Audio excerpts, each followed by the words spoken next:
A decade long ago, an unprecedented event manifested in the skies of Tokyo. An alien-like structure called the Inverted Castle sprung into existence out of nowhere. Shortly after its manifestation, several dungeons began taking root in various parts of Japan, forever changing the world. A unique phenomenon occurred, causing mana to be infused with the humans and awakening their abilities.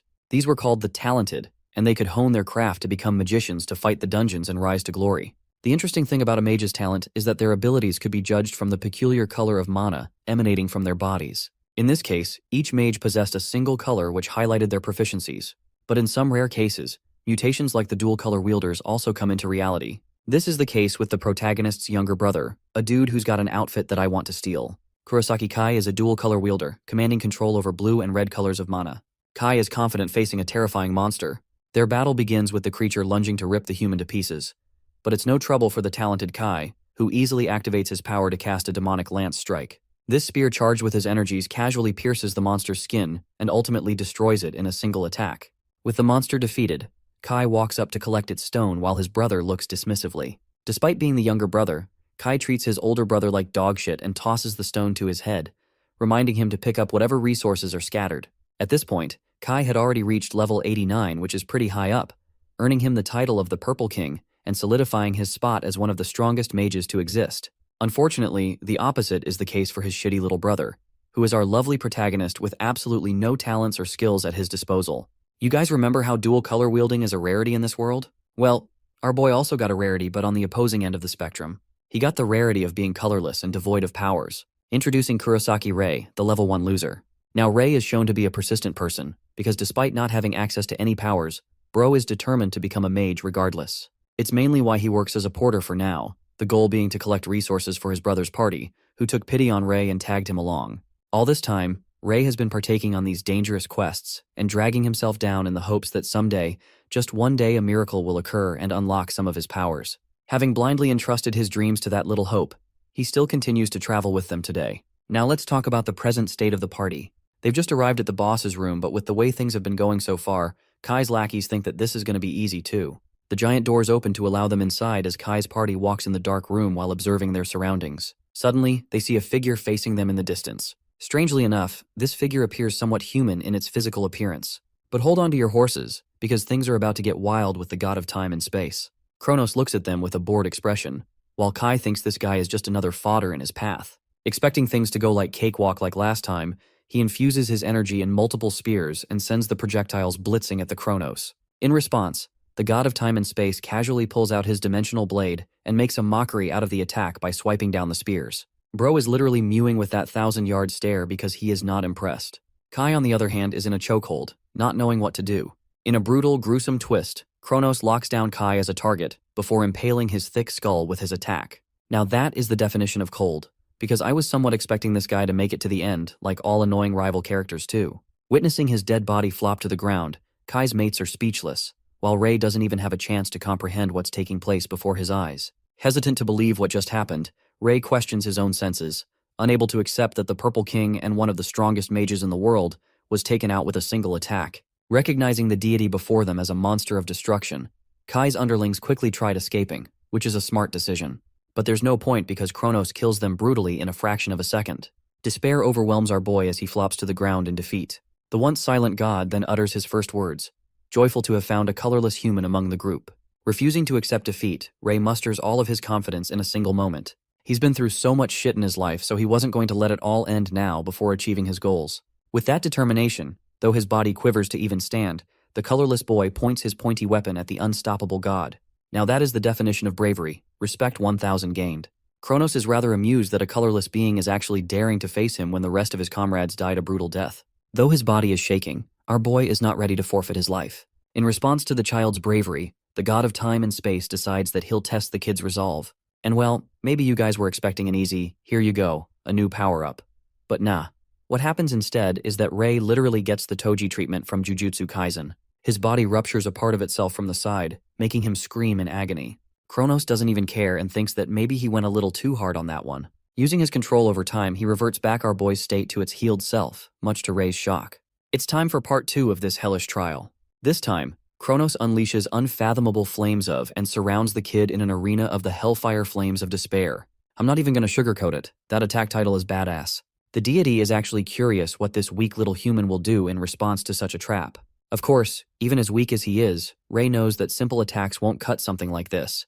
But perhaps if he used the dimensional sword that Kronos used to kill his brother, things would be different. So Ray quickly goes and uses the blade to cut past the flames of despair with a forward lunge. Of course, even after being armed with a powerful weapon, his fragile body endures agonizing burns all over, making him wail in agony. Witnessing the boy's persistent stride, the god of time and space is actually amused. But his amused expression turns to complete shock when he senses a weapon piercing his chest. That's right. Our boy officially landed a clean hit on a fucking god. Call that a start of a series. But despite this attempt, Kronos lets out a sinister smile as he rewinds time again, putting the kid back to his starting position. Kronos remarks that he's impressed by the boy's commendable effort. However, Ray simply accepts defeat and shrinks on the floor, realizing it was over from the start. The thoughts of death and despair start creeping up inside his mind, filling it with a void of black. Unbeknownst to his wildest expectations, a system screen greets him, stating that the god of time and space presence has unleashed Ray's seal on his black skill. This actually comes as a shock to Kronos himself, who doesn't get what's going on. Our boy goes on to officially receive his first talent and skill drain, stealing Kronos' ability to rewind time.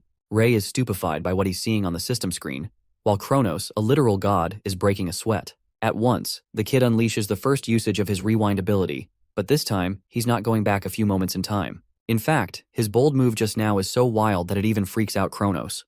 The system kicks into overdrive and offers a full regression, turning the wheels of time back many years. Opening his eyes again, our boy realizes that though he used the rewind skill, he himself doesn't even know what the fudge happened. Staring at the reflection in the mirror, he realizes that he is looking at a younger version of himself. Now, I don't know about you guys, but robbing a skill from a literal god signals to me that this story is going to be really damn good.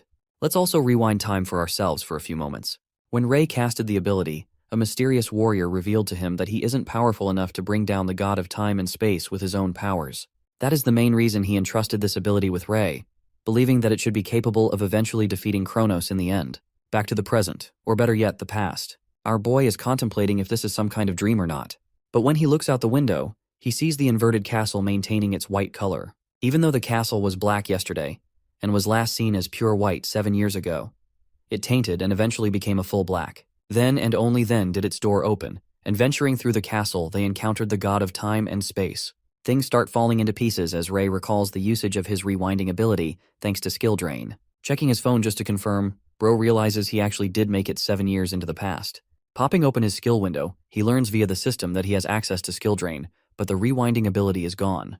But our boy couldn't give a damn about that because finally, just finally, he had acquired a talent for himself. His efforts of being unable to form a skill for a decade straight were despairing enough. Thanks to this new ability, he can open new doors and do things he could only dream about. Checking his phone, Ray suddenly realizes that today is supposed to be the day of the Mage exam.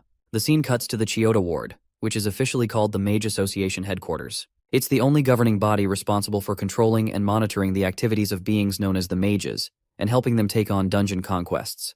Arriving inside the building, Ray notices how it looks brand new, which only makes sense thanks to his time regression. Suddenly, Goto and Oike, the same dudes who are Kai's lackeys, bully him for being a colorless loser who's here for no reason. Even Ray remembers these clowns since he was a part of their party. Goto and Oiki are pretty invasive of our boy's space, and entertain the possibility that their dear colorless fellow over here is going to partake in the exam.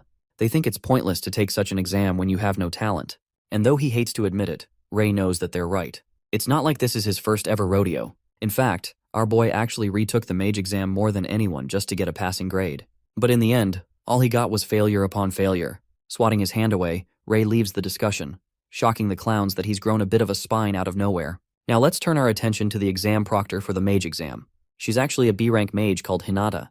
And well, let's just say she isn't the happiest to see our boy popping up before her again. Hinata reminds the dude that he's going to get himself killed if he keeps this up. But Ray is willing to give it another shot. Shortly afterwards, he's taken to the exam site. Hinata doesn't want to have the hassle of explaining all the details to this guy since he knows them already. Ray prepares himself. His goal is to actually collect 3 magic stones from the goblins inside the dungeon. That's the only completion requirement, and for anyone having a simple skill, this is the easiest task. Normally, that is. Because today is notoriously special for conducting an exam where a horrifying incident occurred. A terrifying monster beyond the levels of this dungeon appeared from out of nowhere. The Red Cap is a level 37 monster, and well, Bro is out here aura farming despite being a midget goblin.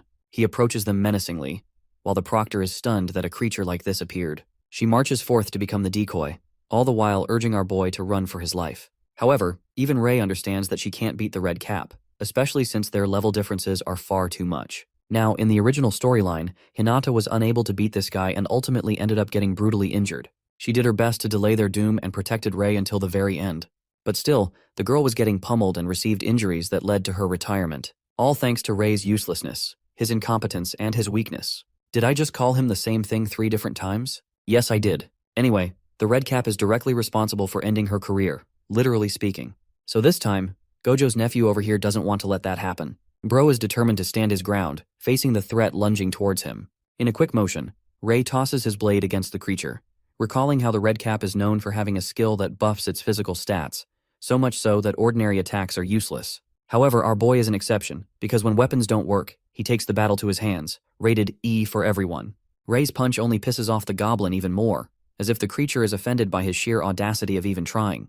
The red cap attempts to finish him off with its next attack, when suddenly, something happens. The system screen reveals that Rei has successfully stolen the body enhancement skill from the monster, buffing his own physical stats considerably.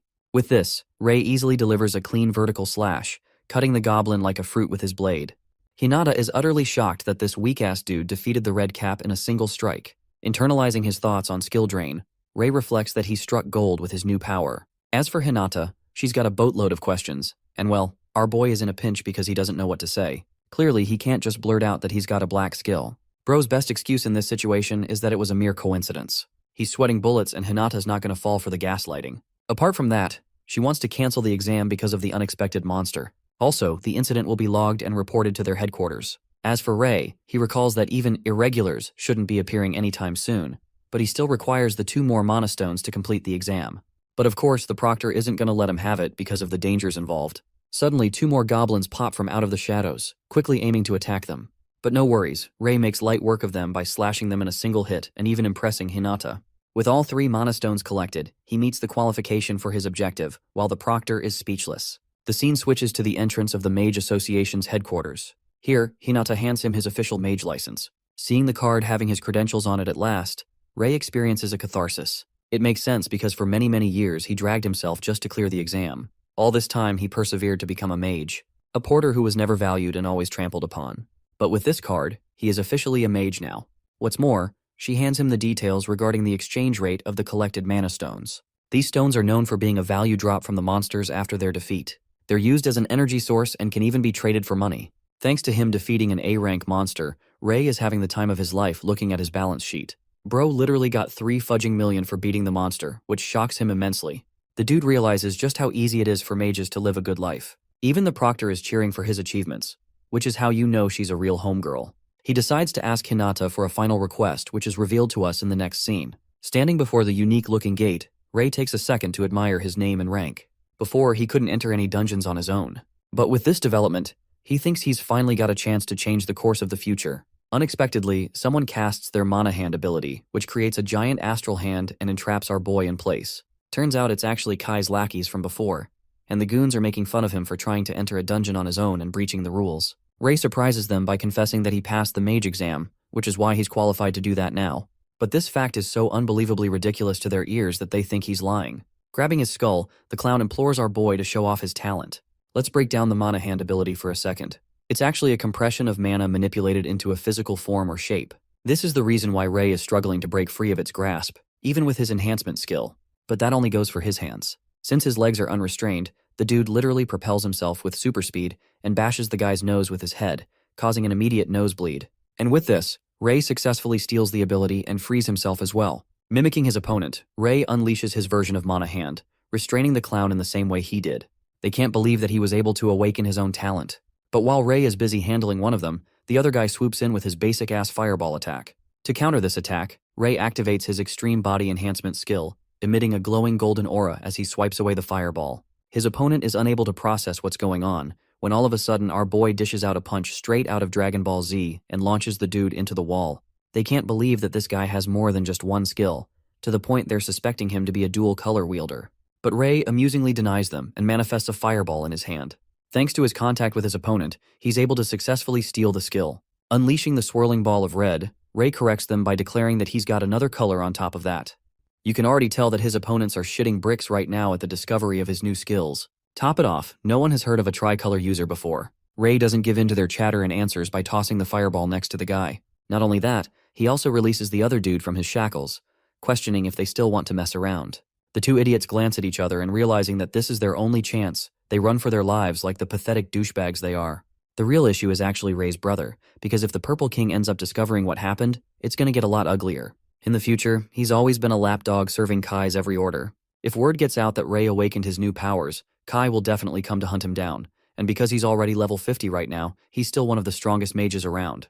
Besides his brother, there were plenty of things he needed to worry about. For example, there was going to be a dungeon unlocking soon enough. Right now, all that mattered to him was increasing his level to the point he could actually hold his ground. That's why Ray is solo diving in a dungeon to improve his level. It's the only way he's going to get better skills and increase his mana pool to activate them. Walking contemplatively, dude's alarmed when a sudden monster ignites into existence. This scarecrow-looking creature is actually a flame wizard standing at a level 38, one level higher than the red cap he fights. Since he's only got enough mana to create one fireball right now, that's what he does in his left hand. The flame wizard is a different case, however, as he can easily channel the use of multiple fireballs. This deficiency and gap in skill is actually caused by the difference in levels. The fireballs are launched right towards our boy, who releases his own to counter them. Unfortunately for him though, his attack only counters one of his opponent's fireballs, but the rest of them still require dodging. So he does, regaining his ground and assessing that this fight can't be won in a head-on collision. But despite the circumstances, one thing is certain. No matter the level of his opponent, there's always an opening that can be exploited. So Ray takes full advantage of that and closes down on the wizard who knows he's about to get his ass beat. With only a 2-second timer at his disposal, Ray demolishes the fire wizard with a Mike Tyson knockdown. Upon first contact, he immediately steals the fireball skill from his opponent, which is also the only method of the wizard's attack. The monster tries to attack him again, gesturing its weapon to cast the spell. But this battle's already over with Ray having stolen the skill, causing him to activate it around the wizard, engulfing the monster in a hurricane of flames. And with that, the fire wizard is defeated. Shortly after its defeat, our boy levels up 4 times in a row after beating a high-level monster. It only makes sense to him that the stronger monsters guarantee more experience points, and though typically it's quite troublesome to deal with these guys, skill drain is a surefire way of beating them with ease. We also get a reveal on his current level. Ray jumped from level 8 to 12 with this one encounter. Preparing himself for his arduous task ahead, he plans to get to level 30 at the very least in this dungeon. And so it begins as our boy takes down another fire wizard, and a red cap, as well as a lizard warrior. After a certain amount of time, he gained enough levels to climb all the way up to 27. But of course, it's getting harder to level up at the same exponential speed. That means, in order to reach level 30, he has to find even stronger monsters to kill. So that's what he does by venturing towards the deepest part of the dungeon, the boss room. Standing before it, Ray reflects that this is all he'll need to achieve his goal of getting to level 30. The boy reaches for the door and enters inside. It's an empty arena, and in the distance, a warrior is making his way to him out of the shadows. Donning a green aura, this monster is called the Skull Demon. His design is the definition of badass, and he's even got high-level imps as his underlings. Ray recognizes the threat, because now he's facing numerous high-level opponents in a direct flight. His only chance of victory is stealing their skills. Using body enhancement at full scale, our boy blitzes towards the boss monster. He pulls back his fist to prepare a powerful punch and releases it. But to his shock, the Skull Demon doesn't even move. In fact, the attack doesn't even connect to him as it is prevented by some kind of barrier. This alerts the mage as he draws back and gains his distance, spotting the hexagonal shield protecting the boss monster. It's just like he suspected. Getting through that mana barrier is a hassle. And because of that, he won't be able to use skill drain, which means the Skull Demon is a tough matchup for him. The demonic creature lets out a battle cry before speedily advancing towards its humanly target. Our boy appears shaken by its tremendous speed as the creature's attack misses him by an inch. Realizing that he's in a tough spot, Ray believes he should let loose with his last resort.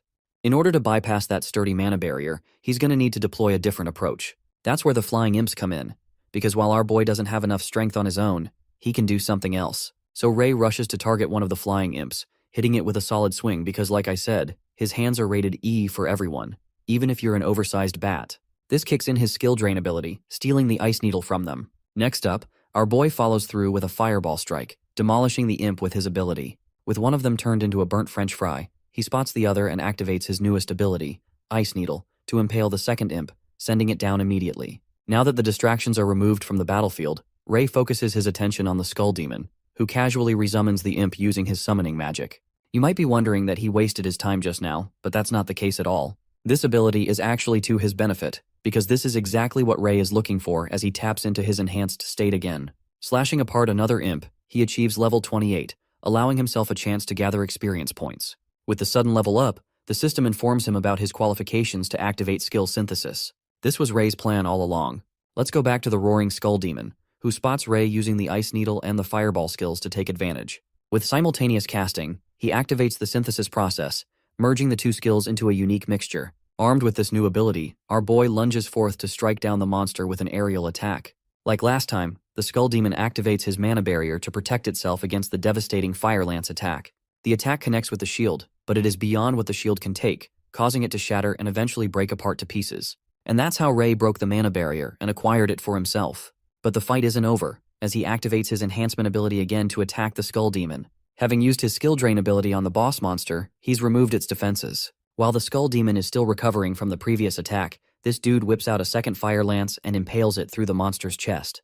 In its final moments, the creature burns a scarlet flame of red, swallowed whole by the attack. Upon the boss monster's defeat, it drops a green mana stone. Apart from that, Rei's personal development comes in the form of 4 level ups in a row, which is amazing since he's now level 33 by the end of a single battle. Having finally defeated the creature and penetrated its intense shield, our boy takes a second to take a breath. As for the process of skill synthesis he used earlier, let's take a few moments to see how it works. As the name suggests, it uses individual skills and combines them to form new and more advanced skills. It's a powerful technique that is only accessible around level 30. Rei was convinced he'd be able to tackle the technique very soon. That's why he hinged his entire plan on skill synthesis. It's a good thing that it worked out for him, because that boss battle was looking difficult at the beginning. Suddenly the system screen pops out a new message for our boy, explaining that he meets the level requirements to actually upgrade his skill drain ability. Before, he could only obtain and hold 3 skills in his arsenal at one time. But since he's leveled up, he can now store up to 5, which is a really convenient thing for him since he has a lot of options to play with. The scene cuts to the headquarters where our boy has brought the Mana Stone of the Skull Demon for an exchange. Witnessing its sight, Hinata is shocked that he was able to take down a high-level boss monster like that on his own, not to mention that this same guy is now level 33, all in the span of like a day's difference. Like last time, Rei's terrible with his excuses and basically tries to play it off that some luck was involved. But that's about being as lucky as finding $1 billion under your bed. Even Hinata's like, bro, stop the cap. It's just impossible to farm that many experience points in one day. She also gives him the good news. Since he's crossed level 30, he's qualified to actually be rated as a B-rank mage without any conditions binding him down. Well, the conversation was going smoothly, if not for the fact that a familiar voice came from behind. Rei's entire body froze when he heard his brother's arrogant chatter enter his ears. Kai refuses to believe that this loser brother of his is an actual B-rank, believing that it must be some kind of fluke or a mistake by the proctors. Just being around Kai's presence, our boy is sweating bullets because he really wanted to avoid running into him until way later.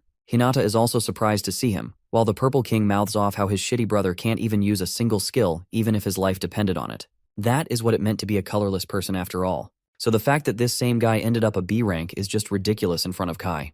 Anyway, Hinata, being the OG supporter of our boy from day one, actually supports Rei and defends him, stating that he defeated both the Red Cap and the Skull Demon all on his own. This revelation causes Kai to immediately turn his attention to Rei with a skeptical and serious look. Channeling his purple aura, he questions if his little brother really is that competent now. Even more, this crazy bastard powers up an enhanced punch and literally attacks our boy on the spot.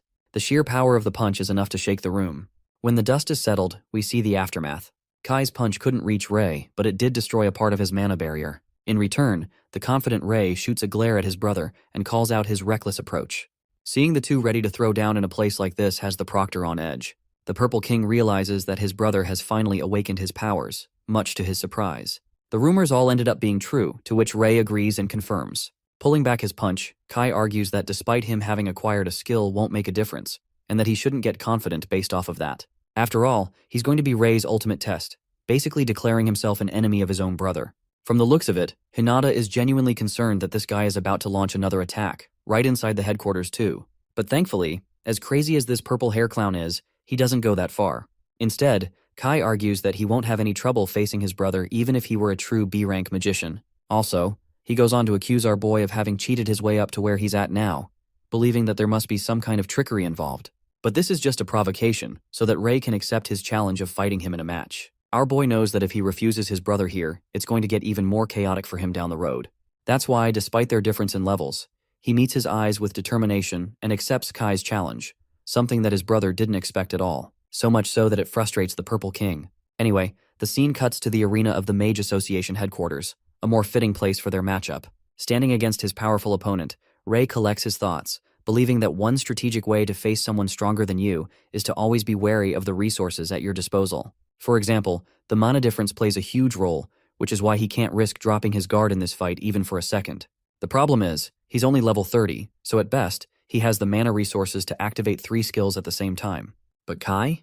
That guy is level 50, and his combo capacity could range up to 5 skills, giving him a natural edge in their fight. That means, this battle can't be a head-on fight, because Ray literally cannot beat his brother's mana pool without exhausting his own first. Hence, his approach is to try and close their gap with something else. The battle begins right away with our boy shooting his first attack in the form of ice needles. Meanwhile, Kai is unfazed and creates 4 fireballs on his side. Both attacks are launched against each other, and the moment the ice needles clash with the fireballs, the result is an explosion. Now, I was actually expecting Kai to win in this clash, but it's surprising even to him that Ray is already on the offensive. Thanks to his body enhancement skill, he quickly narrowed the gap between the two, attempting to overwhelm his opponent in close quarters combat. This shocks Kai immensely, because it confirms to him that his brother is also a dual-color wielder now. The interesting part is that Ray's lunge here is a calculated approach. He knows that because Kai has exhausted his mana in 4 fireballs, he should only have about 1 more skill usage left. So not only does Ray use body enhancement, he doubles down by activating Fire Lance as well.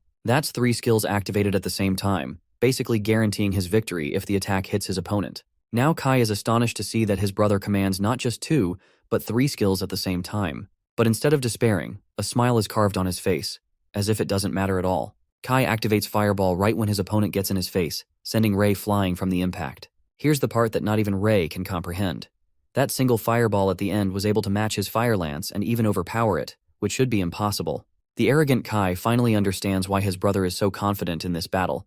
It's because he's a tricolored user who thought this was going to be easy for him. But the difference is simple.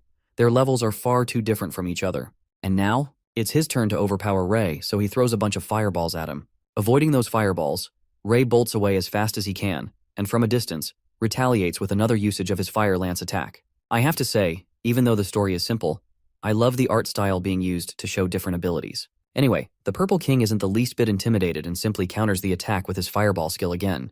That single fireball annihilates Ray's Fire Lance and has enough energy to make its way to him. Thankfully, Ray activates his mana barrier to block the attack. But here's the twist. Not even his mana barrier is enough to hold its ground against Kai's simple usage of Fireball.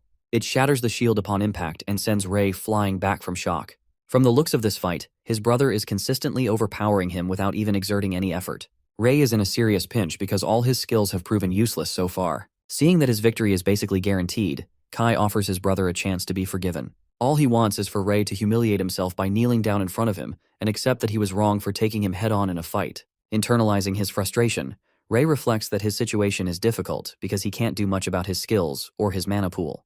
The despairing thought of surrendering the fight welcomes his body, but then he remembers the life he already endured 10 years into the future. He was nothing more than a slave to his crazy-ass brother.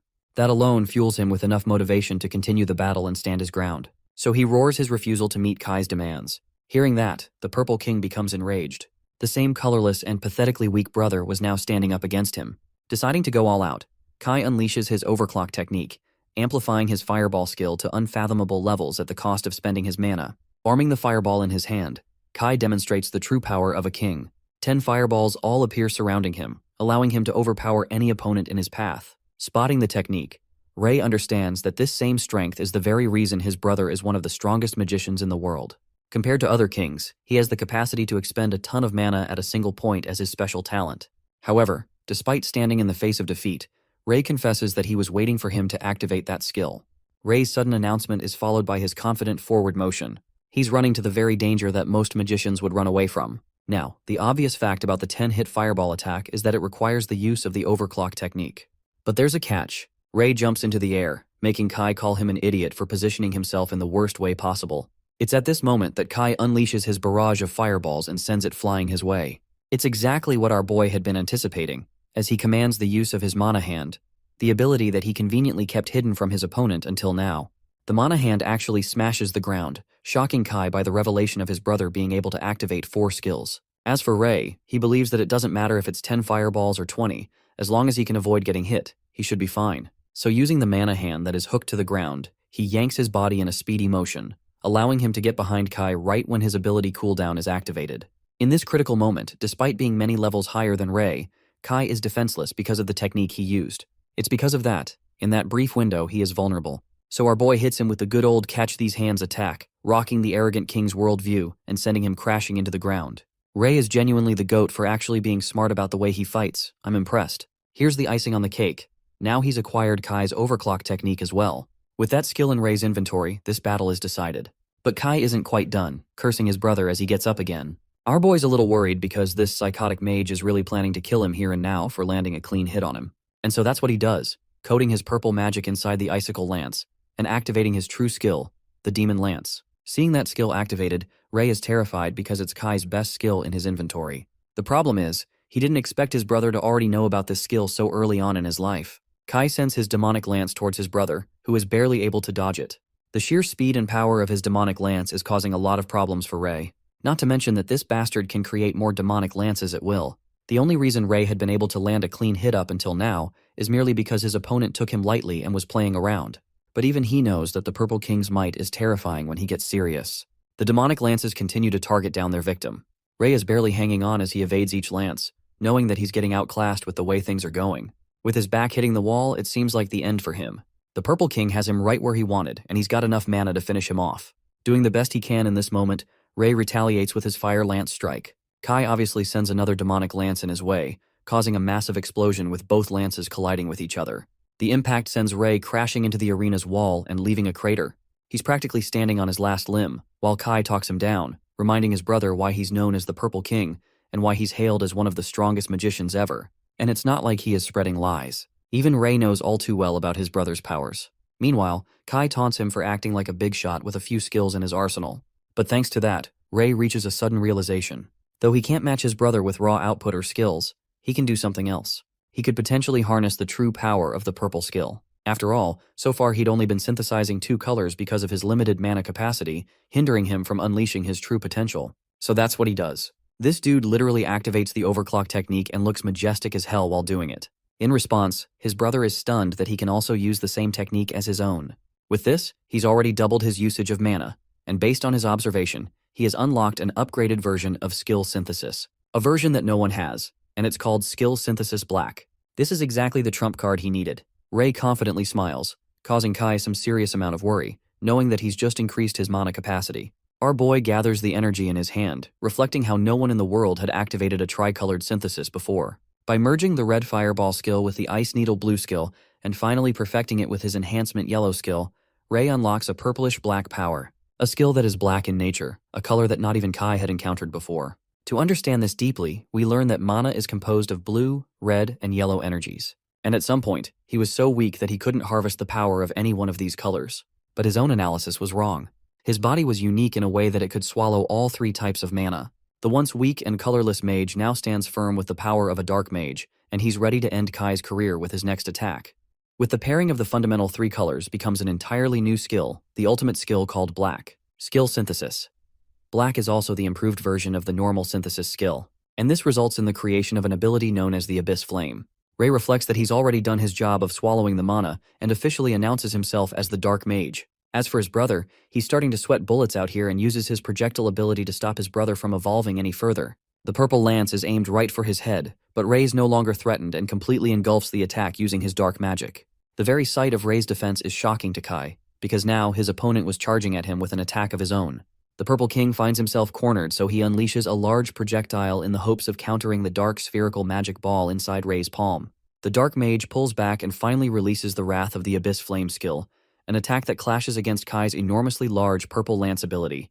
The conflict lasts for only a moment, until eventually, Kai's ability is overwhelmed and his confidence shatters when the attack fully connects with him, resulting in a deafening purple explosion. When the dust settles, Ray is the only one standing, his body exhausted from the stress of the battle and the overwhelm of using his new power. But the outcome is no different. The fight ends with Kai's unconscious body hitting the floor and him sleeping like a log. Ray can't believe what he just did. He had finally defeated his brother, even if it was a weaker version of him from the past. Suddenly, the system screen pops out and informs the Dark Mage of his new skill acquisition. Now, Abyss Flame was officially a part of his inventory, which alone means Ray has reached a new level of power. With the battle concluding, the Proctor Hinata is seen quickly rushing inside, checking in on Ray's condition. It's pretty funny to me that she's not worried about the dude that's potentially dead, but our boy instead. Ray gives her the good signal that he's doing all right.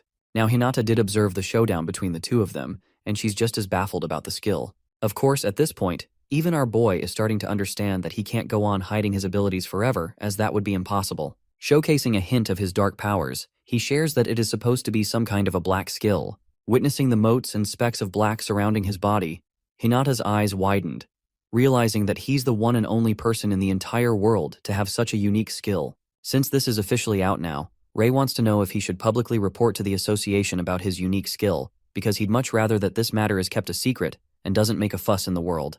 Hinata's a bit shocked by his reaction, going as far as to tell him that he might be trampling over an opportunity of a lifetime over here. Our boy doesn't get it, so the proctor enlightened him by explaining that each strongest representative of their color is actually granted the title of king.